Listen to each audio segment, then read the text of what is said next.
All right, everyone, it's me, Dread, aka the Desirable Egg, and I thought we'd do a little Bongo Ramble. We ain't done one in a while, have we? So, thought why not? I remember when I first started doing these Bongo Rambles, I said I'm going to do it every week, or I'm going to do it every 2 weeks, or every month, and slowly it's just evolved into I'll do it whenever I want, and that's kind of the pace I like doing it at. So. We'll try. I say it every time, but we'll try and get this on a more regular scheduling thing. But it's hard. It's hard to get it down. So if the audio quality on this is not very good, I should explain why. I planned to. You might hear cars going past. I'll explain. So I had planned to do this when I got home today. And do it on my computer with my nice microphone and this nice setup and everything like that. But I've had to take my daughter to a science club type of thing. And it's an hour long, and I basically have to sit in the car for an hour. So I don't really have anything to do. And I thought, you know what? People will understand if the quality is a bit crap. Because I try and kill two birds with one stone. I'm waiting around for an hour. So I might just do the recording here and see where it goes. But it does mean I haven't got my computer in front of me. I haven't got nothing in front of me. So it's just all kind of going to be a bit abstract and rambly, which is what the thing's called. So I was going to sit here with my Steam Deck. I've got a Steam Deck, which, if you don't know what it is, it's the PC handheld gaming thing. I bought it. I think I got it last June. I've been on 2 holidays since then. I haven't used it once.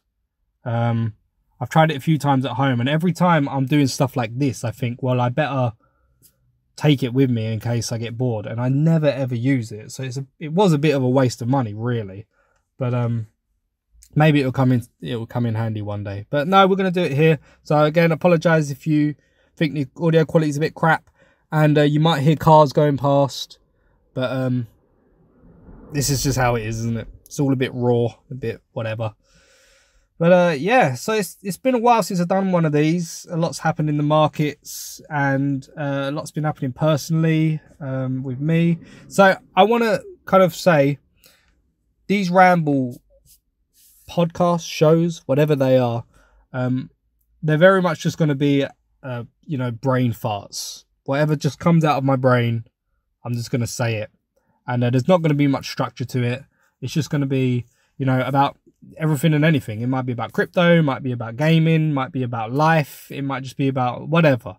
And if I talk about crypto, it would be in a very loose kind of, you know, probably won't think too much about what I'm saying. I'll probably say the wrong thing a couple of times, but that's just how it goes.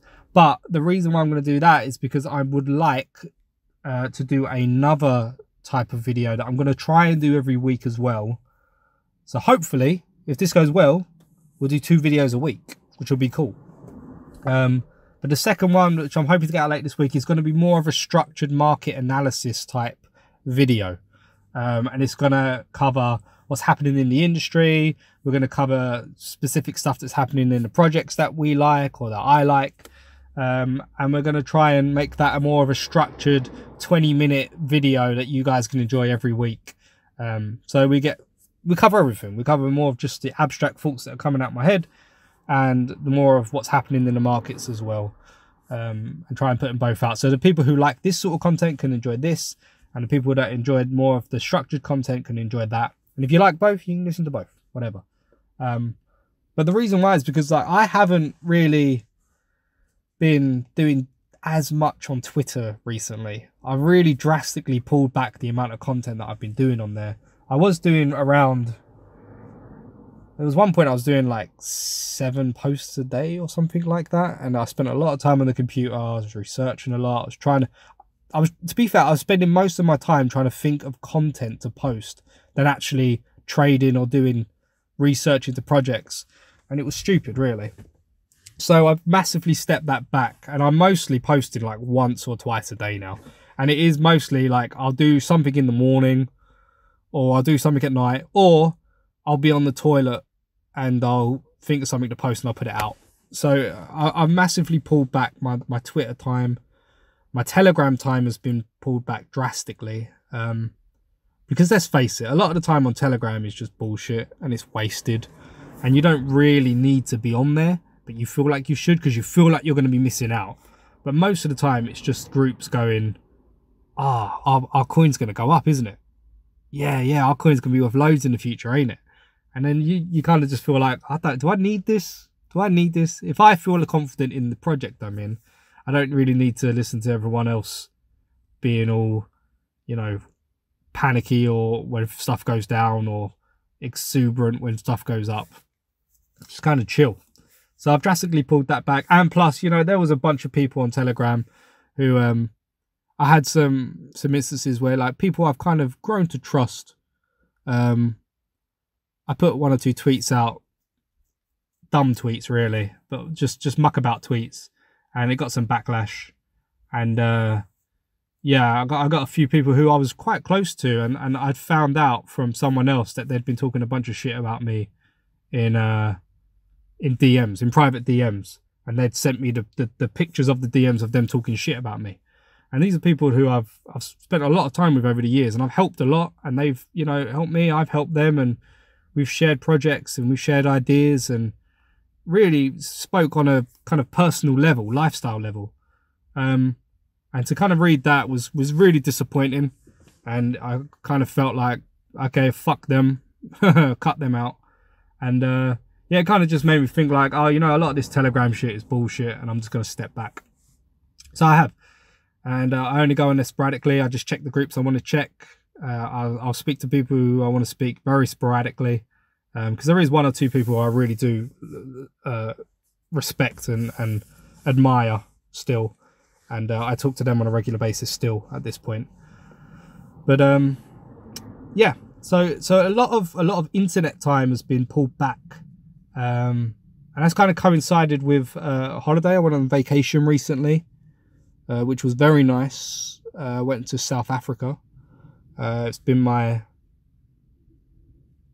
good few times I've been to South Africa now, and I absolutely love the country. We go to a place called Kruger National Park, and in Kruger it's basically a safari park, and it sounds like a safari park where it's just a small little thing. The place is huge. It's a huge national park.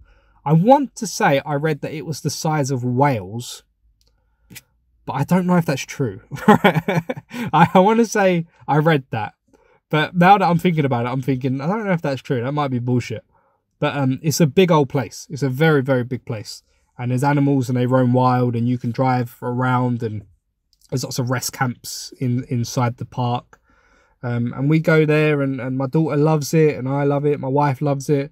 And you get to see some really cool wild animals, and it's a real passion of mine, trying to get good video and photos, and maybe I can share some of them with you guys if you wanted to see them. Maybe I'll share them on this video, so you can see some of them.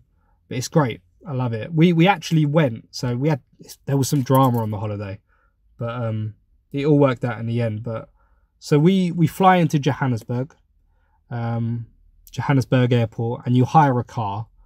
And then we drove from Johannesburg Airport to Kruger National Park. And it's a good 5-hour journey. It's a good 5 or 6 hour journey. And it's already an 11-hour flight. So you do an 11-hour flight, then you get a car and you drive for about 5 or 6 hours to Kruger National Park. So we normally do it in 2 stages. We drive a bit, we stay at a certain place, and then the next day we drive another couple of hours till we get to Kruger. So we stopped at this place, and we hired a big old bus, because there was me, my wife, and a lot of her family was on the holiday. So her dad, her mum, her brother, and a few other people as well.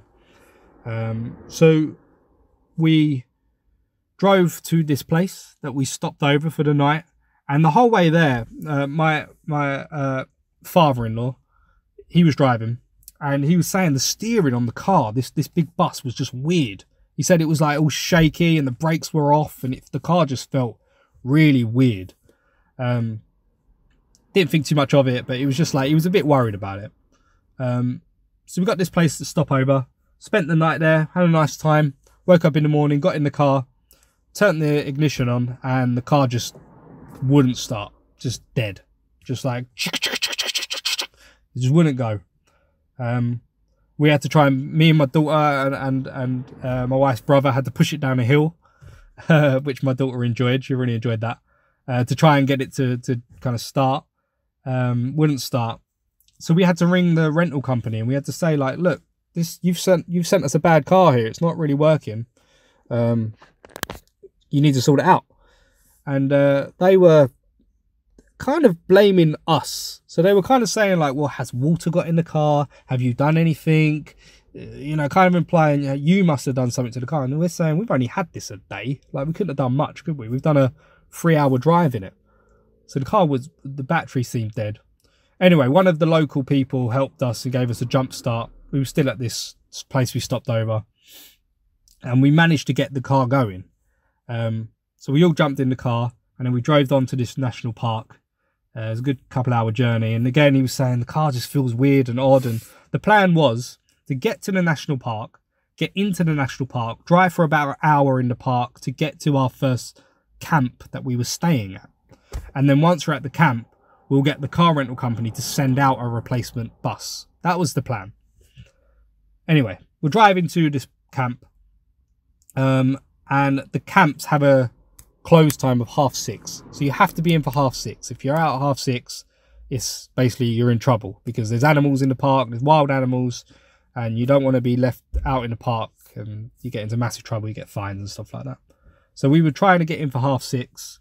And it was probably about 5:45 at this point. We was about 10 minutes from the camp, making good time. And the whole time the car hadn't been turned off because we was worried that it wouldn't start again. Anyway, so we're getting close. And about 10 minutes to the gate at the camp, we see lions. We'd seen a bunch at this point, but we kept the car going. But we saw lions. And we saw 2 really nice male lions. And one was this beautiful kind of light creamy colour mane on the lion. And it's a beautiful lion. I might have a video or picture. I'll put it up if you maybe. But we stopped and turned the car off. And we was watching these lions and it was really great. And we was thinking, we've got loads of time, so we'll watch them for a bit. And then we'll just get onto the gate. Anyway, started the car again. The battery had gone again. Car was dead. And we're stuck right by these lions, literally. I'm not even making it up. We're broke down in this national park and there's 2 lions right in front of us. And we're thinking, oh, fuck. Because you can't get out the van either, or the bus. You can't get out of it. You just got to sit there. So we were like, shit. So we rang the van company, the car rental company. They had, couldn't get in touch with them. And then we're trying to ring the camp. Couldn't get in touch with them either. And we're stuck in this bus for about 45 minutes and it's hot. It's really fucking hot. And we're all roasting in this van. This bus. I shouldn't call it a van, it's a bus. And these lions are just sitting there watching us the whole time. And we're thinking, oh shit, we actually did break down in front of lions. So we're sitting there and some rangers come out after. So it got to 6:30. We missed 6:30. We were stuck in the park. And I can't remember if we managed to get in touch with the camp or these rangers just found us. I think we might have been able to get in touch. But anyway, these rangers got sent out, these 2 guards. And these big old assault rifles. And they had to scare off the lions. And they were trying to jumpstart our van. And to no avail, the thing was completely dead. There was just nothing. And then eventually, we must have been out there for a good hour and a half, I think. And to be honest, it was pretty cool. Like in that situation, you're thinking, oh, this is annoying. This is frustrating. I'm really hot. But it was actually really fucking cool because there's so little light pollution in Kruger National Park that the stars just come out and they're beautiful. They're really pronounced. And you look up at the sky and you're like, wow. And it's nothing like it is in England where there's just so much light pollution you could barely see the stars at all. But it was pretty cool, man. And you knew that there were lions around and everything. So it was a really cool atmosphere. But not everyone shared that view. But I thought it was pretty cool. Anyway, they managed to send a bus out. We had to leave our bus in the park. And we had to be taken back in another bus to the camp. And And yeah, we didn't have a vehicle for a good 3 or 4 days, or 2 or 3 days.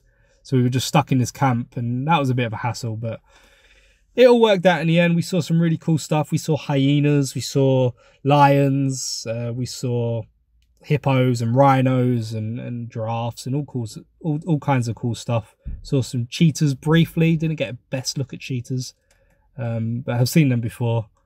But we saw a caracal. Well, I didn't see the caracal. So a caracal is something I've been wanting to see. I think I've been there to Kruger about 4 times now, and I've been wanting to see a caracal a lot. It's this smallish kind of brown cat. It's got tufty ears, and it's a wild cat, and they're really beautiful. But I haven't been able to see one. They're quite elusive. And we were driving to the national park, and you barely see them in the national park. So to see one outside the national park is very rare.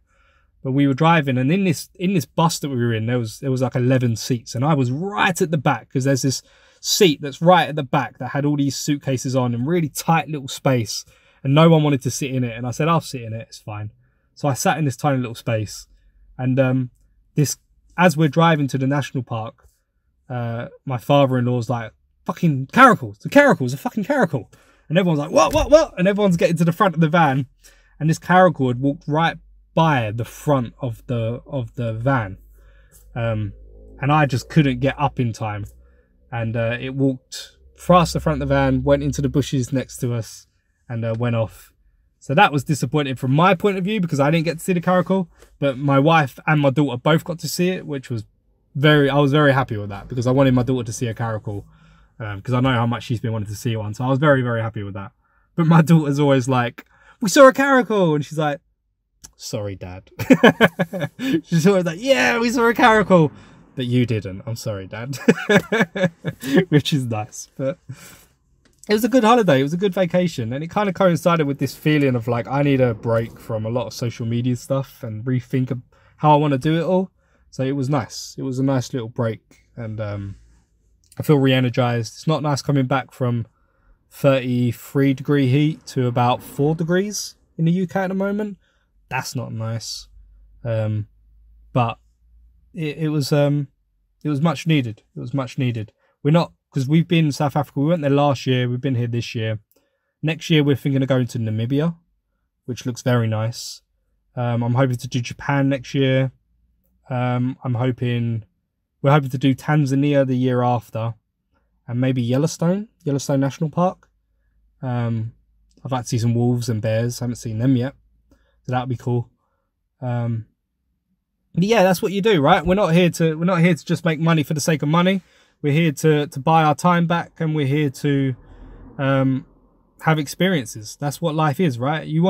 I think the point of life is you want to get to 80, 90 years old, and you want to look back on your life, because you're all broken and decrepit at that point. You're all fucked up, aren't you?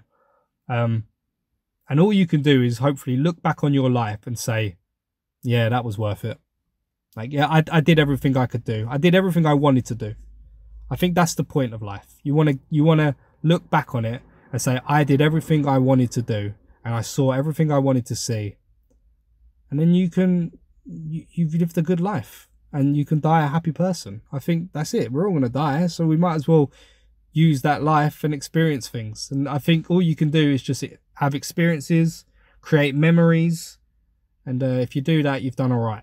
That's how I see it. So I want to use this time, obviously it's no secret I've done okay in this game, and have managed to set the life up in a way where I have more time, and the money, I don't splash out on anything. Like, I haven't bought a new car. I'm still driving the same car we've had since 2015.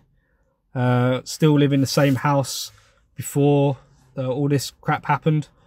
I don't buy expensive clothes. I don't buy expensive jewelries. I don't buy watches. I don't really have much to buy, like, and even the stuff I do buy that's expensive, I barely fucking use it, like this Steam Deck. So a lot of my money goes on holidays and experiences, and helping family and stuff like that. So I like to think that over the next 5 years I'll have a lot of experiences, going on holiday, seeing a lot of things, and yeah, hopefully we get to that old age and we think, yeah, we did it. It was worth it. And hopefully that's what you guys see. You know, I try to push that a lot as well on social media. You know, it's not just about making money. You know, making money is, I did a tweet recently, like having money's not everything, but not having it is. And that's the truth. When you don't have any money, money is everything. And life is a fucking struggle. And look, I'm not the only one who's been there. I know a lot of people are still in it right now. I have sympathy for it. And the only thing you can do is try to make money to improve your lifestyle.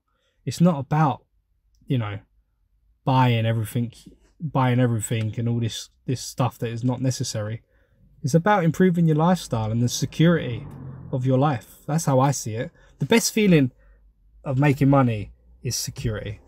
It's the security. It's the security of knowing if I get a bill, then I can pay it. If I get an unexpected bill, I can pay it. Like we had a bill, this was back before crypto, and I'm going to take a quick swig of my water, and then I'm going to continue my ramble. That was good. So we had a bill. This was before all the crypto stuff. This is when we were really struggling. We didn't have a lot of money. We were overdraft every month and that sort of thing. But we got an unexpected bill from HMRC, which is obviously the government. And we were on child tax credits and stuff like that to help with my daughter. And yeah, we got a bill saying that they'd been overpaying us for the past couple of years. What is this? Looks like there's a garbage truck going down and the guy's got a bell and he's ringing it. That's weird. Yeah, that's very weird. Yeah, so that threw me off, that did. I don't know what the hell that's about. It's kind of cool though. So yeah, we were getting child tax credits to help with my daughter and stuff. And they said, yeah, we've overpaid you. And they sent us a bill for £5,000. Saying over the like 3 or 4 years we've been overpaying you and you owe us this much. And we were like, fuck. We were like, what? Because we didn't have any spare money, like any spare money at all. And to get a bill for £5,000 was just like, what the, how do we even do this? Like, how do we even pay this back? This is madness. Like, I've never seen £5,000 in my life. How the fuck do we do this? So we were like, my wife was super depressed. I was super depressed. We were having to sort out payments to pay to them and like standing orders and trying to figure out how the fuck we're going to pay this back. We took a bit of a loan out to pay it back, and it was just a massive stress and a headache, and it went on for a good while to try and pay this all back. And that's the thing that sucks. When you're living on the edge and then you get an unexpected bill, the stress to just pay that is horrible. And you know, especially now when inflation is higher and people's mortgage payments are going up unexpectedly for them, to all of a sudden say like my mortgage used to be £500 and now it's £800. Some people don't have that money they can't find that money. They're already on the edge and the line. So the good thing about making money is just the security it offers you. Honestly, like to be able to say, here's a £500 bill or a £1,000 bill unexpectedly for whatever reason, and being able to pay that means everything. It is honestly the best feeling in the world. And that's what I hope everyone can, that's the position I hope everyone can get to. And you'll see it. It honestly isn't about the luxuries. The luxuries are fucking pointless. They're fleeting and they just come and go. And it's like a dopamine hit, right? It's like eating chocolate. You really want that bit of chocolate, you have it, and then you think, oh, that was all right, I suppose. Kind of regret eating that. It's the same thing with luxuries. The best thing is the security that it offers you. And I hope that gets into people's head more. And if you're responsible with the money, I think it can go a long way. Because you always hear people being like, oh, like £1 million or 500 grand or whatever is not enough to live on. And I'm always just like, bullshit. Like, that's bullshit, man. Like, if you're smart with 500 grand to £1 million, like you could set up your life in a great way. You could buy some property and have regular income coming in so you don't have to work or anything like that. So I think if you're responsible with your money, you can do a lot with it. and you could change yours and your life and your family's lifestyles. But if you're not, you just waste it, can't you?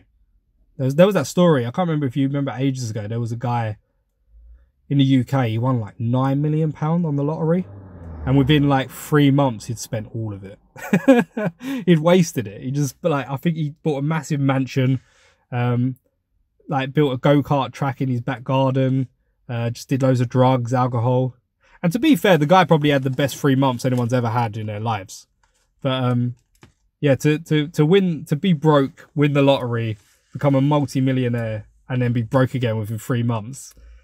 That both goes to show that like you can waste that shit, but you could also have a good time doing it. And you can see it in a lot of people on crypto. You think, I see it in a lot of people where I speak to them, and I think like, oh, if you make money, that ain't gonna last. Like, that ain't gonna last. You're gonna take a trip to Thailand, you're gonna fuck a few trannies, and then you're gonna lose it all. And that's it. You can see a lot of those lifestyles, man. The whole moon boy mentality. But that's not what I'm trying to do. I try to put that into people in my Discord as well. You know, the Bongo Mentals Discord. If you want to join it, I'll put a QR code up on the thing now, and I'll put a link in the description if you want to join it. But the Bongo Mentals Discord is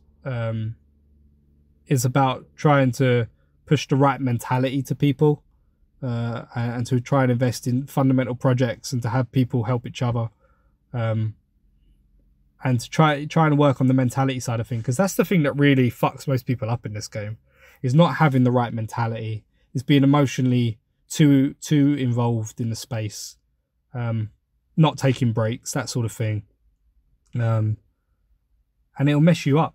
It'll seriously mess you up.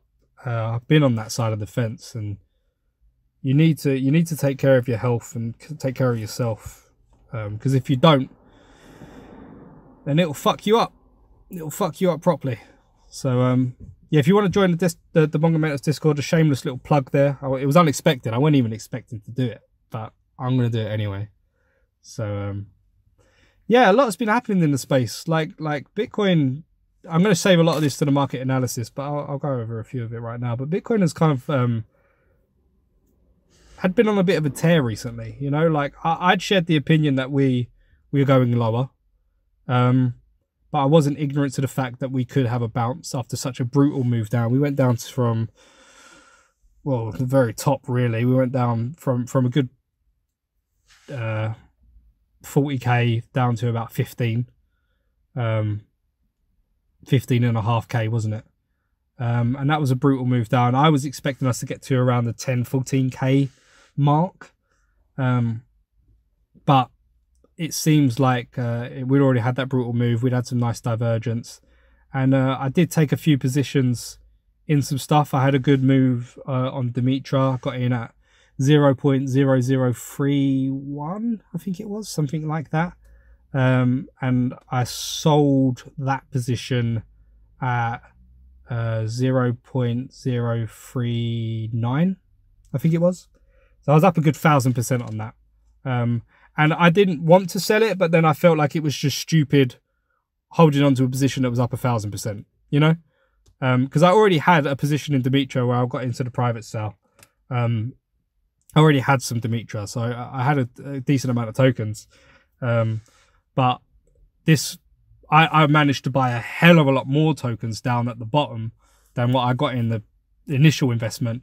And then I felt like I was up so much, it covered the initial investment I put into the project.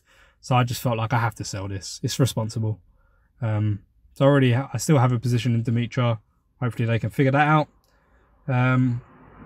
But I took profit on that.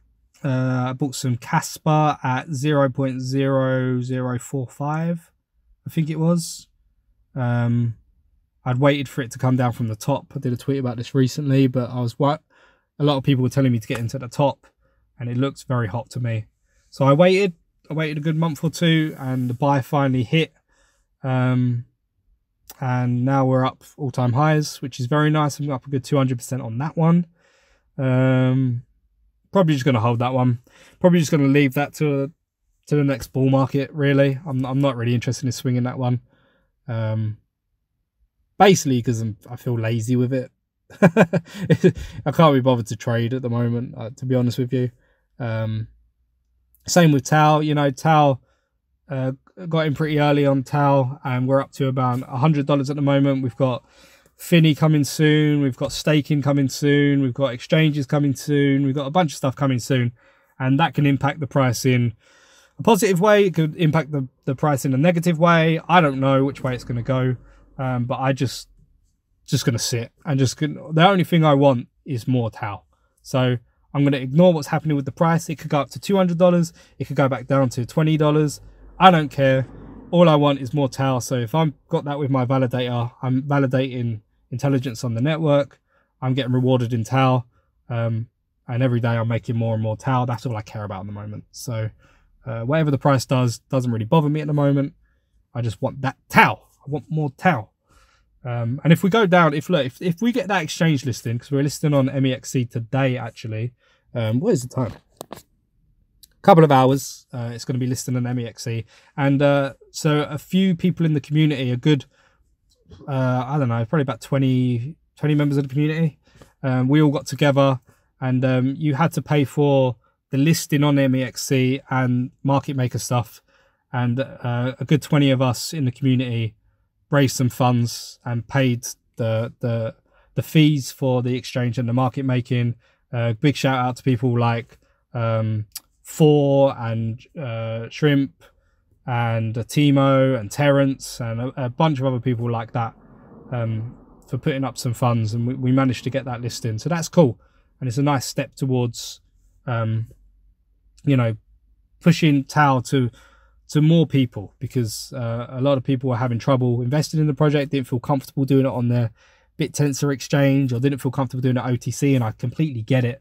So giving them an easier avenue to invest was always part of the plan. And obviously the team can't have those fingers in that pie. They can't do anything with exchanges or market making or listings or anything. So it's on the community. So we took it upon ourselves to sort that out.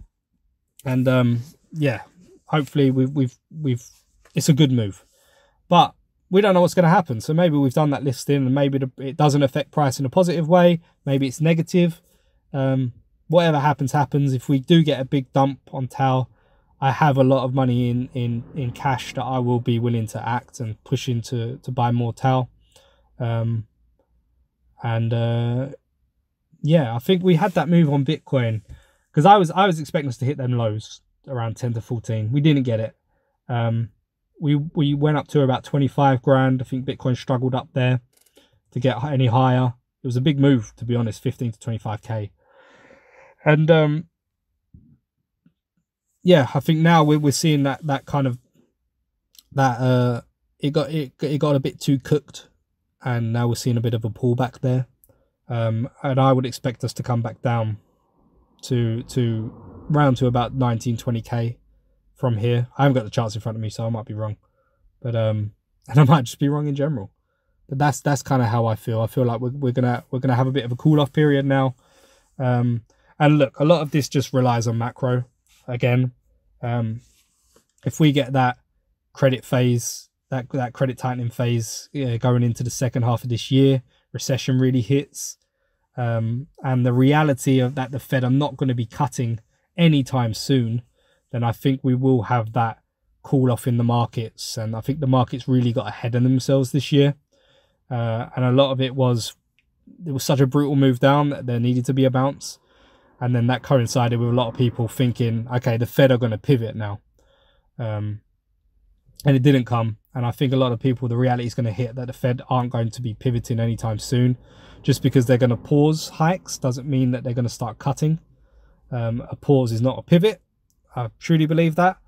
A pause just means they're not going to be hiking anymore. But they could keep interest rates higher for longer, which the market will not like, because that's going to put a lot of strain on companies and credit. So the kind of the thing to watch out is global liquidity. That's kind of what I've been looking at recently, you know, because you've had the Fed tightening, and you've had the ECB now tightening, but you've had Japan printing, who are always printing. Japan are just do whatever the fuck they want. And China. So China are basically coming back online after lockdowns and COVID. So now they're printing and they're trying to stimulate their economy. And you've got this kind of two sides of the coin. You've got this wrestling match. If you think of global liquidity as a whole, you know, the Fed and the ECB are trying to reduce it and they're trying to tighten global liquidity. And then you've got Japan and China that are doing the opposite, and they're trying to print and increase global liquidity. And you've got this kind of wrestling match. And at the moment, what you've seen over this year, really, is China and Japan winning that battle and global liquidity increasing. And that's why you've seen these positive moves across markets.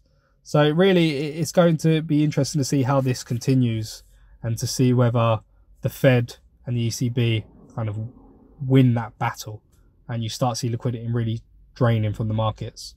And so if China keep printing and trying to really stimulate their economy, maybe this continues. Maybe this is just a short pullback and then we see up to 29, 30k. But hey man, I've got positions. I'm kind of well positioned either way because I've got positions, long-term positions that I'm cool with, that I'm just chilling in. I had some short-term trades that have done well at this point that I'm just willing to let ride. And I've took the profits on the one I wanted to take profits on. And if we go lower, I've got a good amount of stables as well that I can act on stuff. So I'm cool, man. I'm just chilling. I'm just enjoying life at the moment. Trying to enjoy it. Trying to get my mind in the best way that I can get it at the moment. I'm conscious of the fact I need to do more health-wise, you know. Physically, like I'm kind of you know, I'm not in bad shape. I'm in okay shape, but I'd like to get healthier, and I'd like to get I'd like to pack on a bit more muscle. I've got a bit of that dad pouch, you know what I mean? That kind of kangaroo dad pouch. Like, I'm not out of shape, and I think if you looked at me, you'd think, oh, he's okay. But I could definitely put a bit more muscle on the arms. I want to get a bit stronger in the legs, and I want to get rid of this dad pouch that I've got going on that I've had around for too long now. So I'm trying to sort that out, and trying to take some real serious breaks from crypto, because I don't think it's healthy being in crypto all the time. Like, I don't think it's healthy. You don't have to be trading all day every day. I think you push it too far. You overdo it. I think you definitely need to take proper breaks. And I've been trying to take a lot of time off my phone at the moment. You know, because my what I was doing was my wife and my daughter would go to bed at my daughter would go to bed at like 8:30, 9. And then my wife would just get in bed and go to bed about 9, 9:30 anyway. So I don't really go to bed till like 11, 12. And I would just be up on my own, not really doing much. So I would just trade or research or just still be in work mode and blah, blah, blah, blah. And it just wasn't really healthy. I had so much going on in my brain before I went to sleep that I wasn't sleeping well. I'd be thinking about positions or thinking about research or thinking about, you know, all this crypto stuff. That in the end, I felt like I need to stop this. So I've cut crypto out at night now, and I've replaced it with, you know, I'll watch a film on my own in the evenings, or I'll play games. I've started playing games again in the evening to really try and relax. And that's been really nice, to be honest with you. That's been a saviour, a godsend. Because I was hugely into games back in the day. I played a lot of them. Founded a video game website. I've spoke about that on the Moonify podcast that we did. That did quite well back in the day. But I was really deeply into the gaming industry, and my whole thing was to try and become a video game journalist. But no, I've always loved the gaming industry, and fell out of love with it for a while just because I was into crypto. Crypto kind of scratched that itch, and now I'm kind of reverting back to video gaming a little bit. And it's nice that crypto and video gaming are kind of converging. And, you know, you got that whole merit circle angle where it's kind of the index fund to gaming in crypto. And I've always liked Ultra and what they're doing. So kind of coming back to that video game side of things has been quite nice. And I've been playing a lot of games recently. I've been playing Ready or Not with my friends outside of crypto. But that's a very cool game. I recommend playing that to you lot. There's a boxing game called Undisputed that just came out, which is good fun. It's because I was a huge fan of Fight Night Champion back in the day. All the Fight Night games, I loved them, but Fight Night Champion was just, I played that recently. It's an Xbox 360 game, but it's so good. It's so good. But there hasn't been a good boxing game in like a decade, because I think EA made boxing games, and then the UFC came along, and they were like, well, we're going to make UFC games, and then they stopped making the boxing games. So there hasn't been a good one. So this new company came along and said, well, we'll make a boxing game. It's like early access, but so far it seems very, very good. It's got all of the boxes you'd want in it at the moment. They're going to be adding boxes continuously. The graphics are great. It's a little bit raw and a little bit buggy, and it definitely needs work, but it's early stages. It's a good base what they've got there already. And then outside of that, Ready or Not, Undisputed. And then I've been playing, I like open world games, so I played the Mafia 1 remake. That was pretty good. Really enjoyed that, actually. Because I never played the Mafia 1 on PlayStation, and then they remade it. Because I never played Mafia 1 on PlayStation, but I had played Mafia 2 on the Xbox 360. So I played the Mafia 1 remake, then I played the Mafia 2 game, and now I'm on Mafia 3. Mafia 1 I loved. Mafia 2 I didn't like as much as I thought I did back in the day. But back in the day I loved the game. Played it again this time, and it's good still, but it wasn't as good as Mafia 1. But Mafia 3 I'm playing now is good, but it's completely different to the first two. Like the first two were just kind of like story driven. They had an open world, but it didn't really matter, and it was a lot story driven, just mission based. This one is just like, we have an open world, and they've tried to fill it with so much filler, and it's a bit of a slog. Like the mission variety is just so slim, and but I like games where you have like a checklist and you have to just get through them, because there's a lot of like collectibles in the game, and what I do is I put like a finance podcast on, and then I'll go around and collect all the collectibles. I did that with Saints Row. I played that with my cousin, and there was a lot of collectible stuff, and I've just put on like a finance podcast and collect all the stuff on the map. But I'm playing through Mafia 3 at the moment, liking that as well. And then after that, I think I've got a choice of Elden Ring, Atomic Heart, The Witcher 3.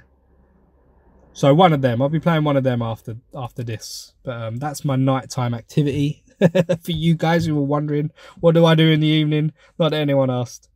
But this truly was a ramble. Like, I can't even remember where we started on this ramble. So it's getting close to where my daughter's coming out. So I'm conscious of the fact that she's gonna attack the car in a minute and go, I'm back.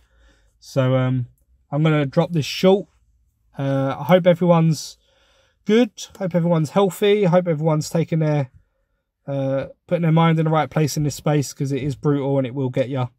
So if you want to join the Bongo Mentals Discord, links down in the description. Come and be a part of that. It's a nice group of people there. It's a bear market community, so it's not as active as it was in the bull market, but you know, there's still a really nice core group of people there who help each other, and I like that.